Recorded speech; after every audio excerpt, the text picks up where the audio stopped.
गुरु प्यारी साध संगत जी, आज फिर से एक सुंदर सी साखी आप सभी को सुनाने जा रही हूँ।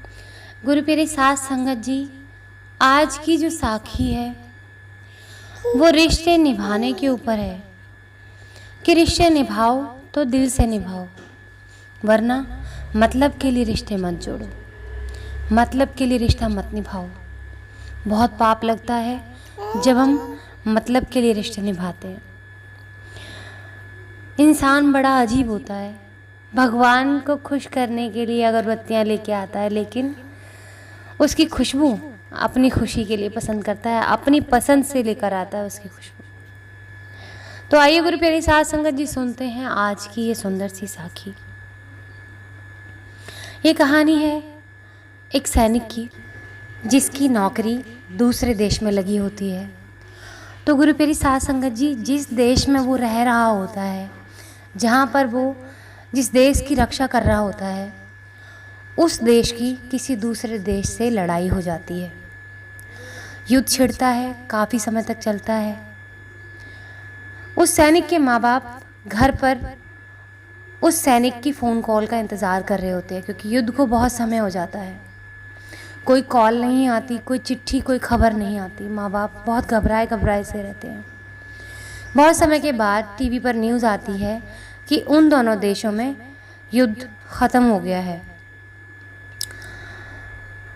तो उस समय के बाद में कॉल आती है युद्ध बंद होने के बाद उस सैनिक की अपने माँ बाप के पास। वो अपने माँ बाप से पूछता है कि मम्मी पापा आप कैसे हो। उसके माँ बाप कहते हैं कि बेटा हम तो ठीक है, तू अपना सुना, तू कैसा है। तुझे देखे बहुत दिन हो गए, तेरी बहुत चिंता हो रही थी, तू घर नहीं लौटा। आज हमने देखा कि युद्ध बंद हो गया है, हमने न्यूज़ देखी है और आज ही तेरा फ़ोन आ गया है। तो इस पर सैनिक कहता है कि माँ आप सब मुझे सच में बताओ कि आप सब ठीक हो ना, अच्छे से रह रहे हो ना। तो उसके माँ बाप कहते हैं हाँ बेटा हम सब ठीक हैं, तू बस घर जल्दी से वापस आ जा। तो सैनिक कहता है माँ मैं घर तो वापस आ रहा हूँ, लेकिन क्या मैं आपसे एक रिक्वेस्ट कर सकता हूँ। उसके माँ बाप कहते हैं हाँ बेटा बोलो। तो वो सैनिक कहता है कि माँ मेरा एक दोस्त है, मैं उसको अपने साथ लेकर आ रहा हूँ। अब क्योंकि बेटा इतने दिनों के बाद वापस आ रहा था, युद्ध की वजह से उसके माँ बाप बड़े घबराए हुए थे और एकदम से उसका कॉल आया तो माँ बाप बहुत खुश थे। खुशी खुशी में माँ बाप ने कहा था हाँ हाँ हाँ ले आना जल्दी जल्दी आना तू, पर जल्दी आना, हमें तुझसे मिलना है, बहुत दिन हो गए हैं। सैनिक कहता है कि माँ पहले मेरी बात पूरे अच्छे ढंग से सुन लो। तो उसकी माँ कहती है हाँ बेटा बोल ना। तो सैनिक कहता है कि माँ मेरा जो पार्टनर है, जो मेरे साथ आने वाला है, जिसने मेरे साथ युद्ध में लड़ाई की है, वो हमेशा हमारे साथ रहेगा। उसकी माँ कहती है बेटा क्या हो गया, तो ले आना उसको, जल्दी आ। तो सैनिक कहता है माँ मेरी बात ख़त्म नहीं हुई है अभी तक, आप सुनो तो सही मेरी बात। उसकी माँ कहती है बेटा क्या हुआ।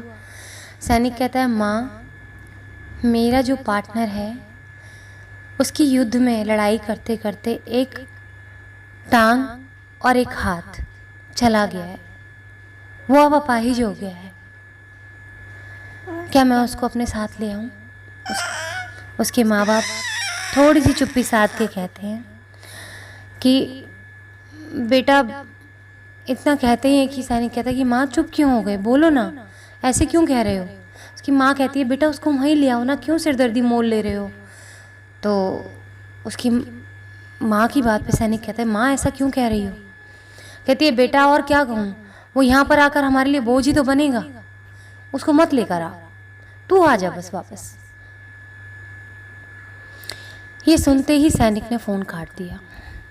40-50 दिन हो गए, कोई फ़ोन नहीं आया, कोई खबर नहीं, कोई चिट्ठी नहीं। माँ बाप घबरा गए। फिर से फ़ोन की घंटी बजी 40-50 दिन बाद, और माँ बाप को कहा गया आपके बेटे की लाश पड़ी हुई है, इसको ले जाइए। माँ बाप के एकदम धक्का सा लगा कि ये क्या हुआ। माँ बाप घबराए हुए गए। जब बच्चे की लाश को लेने के लिए गए तो वहाँ जाकर देखते हैं कि उसके बेटे के एक हाथ और एक पैर नहीं था। ये देखते ही माँ ज़मीन पर गिर पड़ी।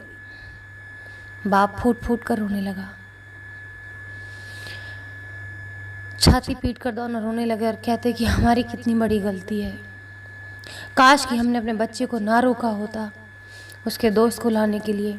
वो अपने बारे में पूछ रहा था, मैं कैसे ना पहचान पाई अपने बच्चे की बात। बाप भी बार बार कहने लगा, धिक्कार है मुझे मेरे बाप होने पर, जो मैं अपने बच्चे की बात नहीं समझ पाया। मैंने उसके दर्द को नहीं महसूस किया। मैंने सोचा ये कोई और है जिसको साथ में लेकर आ रहा है। मैंने एक बार भी नहीं सोचा कि अगर मेरे बच्चे के साथ ऐसा हुआ होता और कोई उसे ऐसे कहता तो हमें कैसा लगता। गुरु प्यारी साध संगत जी, ये कहानी सिर्फ उन माँ बाप और सैनिक तक ही सीमित नहीं है। ये कहानी हम सबकी निजी ज़िंदगी से बहुत जुड़ी हुई है। हमारी निजी ज़िंदगी में भी बहुत से लोग मतलब के लिए रिश्ता जोड़ते हैं। जब तक मतलब होता है तब तक वो रिश्ता निभाते हैं, और जब मतलब पूरा हो जाता है तो वही अपने पराये से हो जाते हैं। क्यों करते हैं ऐसा लोग? जब रिश्ते निभाने ही नहीं होते तो ये नाटक क्यों करते हैं? मुंह से कहने की हिम्मत रखो ना, हमें सिर्फ तुमसे मतलब है। ये सिर्फ झूठा नाटक क्यों करते हैं? क्यों दिखावा करते हैं प्यार करने का? प्यार झूठा नहीं हो सकता गुरु प्यारी साध संगत जी। प्यार को कोई मैला ना करे। मैं तो उन लोगों से यही कहूँगी कि प्यार शब्द सच्चा शब्द है, इसको मैला मत करो, क्योंकि मोहब्बत सच्चे मन से होती है, रिश्ते सच्चे मन से निभाए जाते हैं। तो गुरु प्यारी साध संगत जी, मैं उन लोगों से कहना चाहती हूँ कि किसी मासूम का दिल ना दुखाएं, और हर उस मासूम से ये कहना चाहूँगी कि आप जैसे हो वैसे रहो, किसी के कहने पर बदलना मत। और गुरु प्यारी साध संगत जी, उन लोगों से कहना चाहूँगी कि किसी से झूठा रिश्ता नाता ना रखें, मतलब के लिए किसी से रिश्ता ना निभाएं। रिश्ता निभाना है तो दिल से निभाएं, नहीं तो उसको वहीं पर तोड़ दें। सच कहने की हिम्मत रखें कि आप मतलब के लिए किसी से जुड़ रहे हैं, तो देखिए वो कभी आपको अपने आप से जुड़ने नहीं देगा। तो गुरु प्यारी साध संगत जी, आज इसी के साथ इस सुंदर सी साखी को यहीं समाप्त करना चाहूँगी। मिलती हूँ आपसे अपनी अगली वीडियो में नई साखी के साथ। तब तक के लिए खुश रहें, सिमरन करते रहें, सच्ची सेवा करते रहें।